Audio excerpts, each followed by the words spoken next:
What's up, Gators? I'm Reggie. And I'm Nicole. Welcome back to another edition of Swamp Talk. Starting off, we'd like to congratulate underclassmen Isabel Montan and upperclassmen Alexandra Hendricks for being our Gators Student of the Month for September. This week is Suicide Prevention Week. Student Services has provided us a video on this important topic. Let's take a look.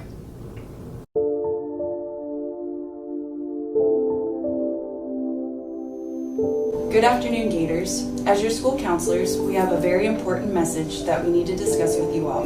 This week on Swamp Talk, we are going to be addressing a serious issue that is affecting children and adults across the United States and the world. In the United States, death by suicide is the second leading cause of death for people between the ages of 10 and 24.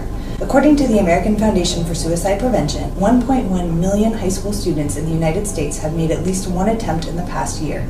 Of those, approximately 250 have died by suicide.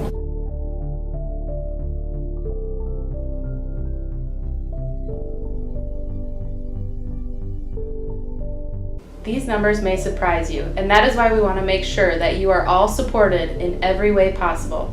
We know that this is a difficult thing to talk about, especially for those of us who have been or know someone who has been directly affected by suicide.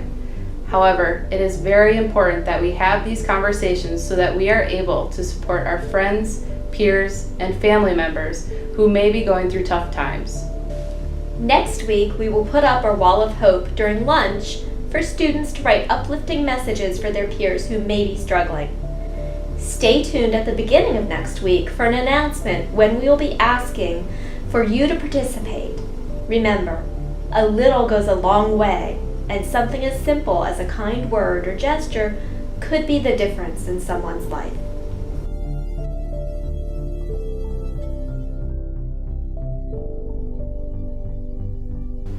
Talking about mental health is always important, but we feel that now is as critical a time as ever to be able to have these conversations. Over the next 2 weeks, we will be doing things on campus to help bring awareness to suicide prevention.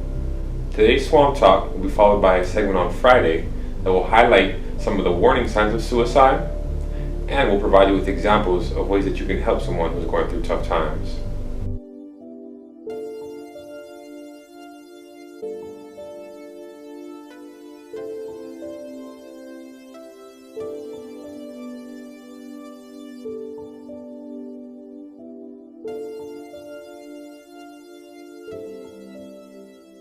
Thank you, Student Services, for providing us with that great message.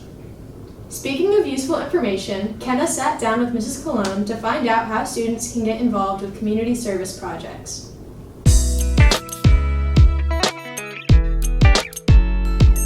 Community service is different than volunteering simply because we really want to focus on serving the community, which is, of course, in the definition. So the state has a definition for what qualifies as community service in order to be used toward the Florida Bright Futures Scholarship. So you would want to identify a social issue or something that you're passionate about or a career area that interests you and then get involved. Community service is not required for high school graduation. A lot of people think it is, but it is not. But most students who are getting some hours for community service are doing it for Florida Bright Futures Scholarship or other scholarship opportunities. Currently, there's a haunted house that they're getting some volunteers together for at Heritage Park. I have papers here in my room, 501, to pick up if you're interested in learning more about that.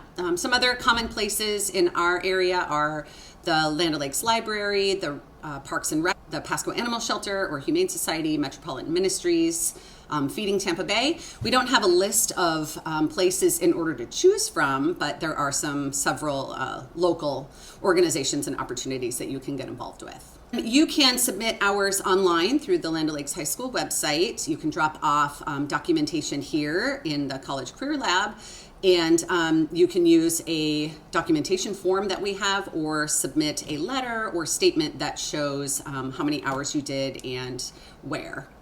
And then I will get those hours documented on My Student, which you can view on your My Student account under the graduation section. Thanks, Kenna. And on Friday, our varsity football Gators edged out a hard-fought win against Dixie Hollins, 14-13, making us 2-0. Also, our volleyball team is still undefeated at 8-0. That's all we have for today, Gators. Hold on. That's all we have for today, Gators. Make sure to tune in on Friday. Okay, guys, that's like a lot. Okay, now I'm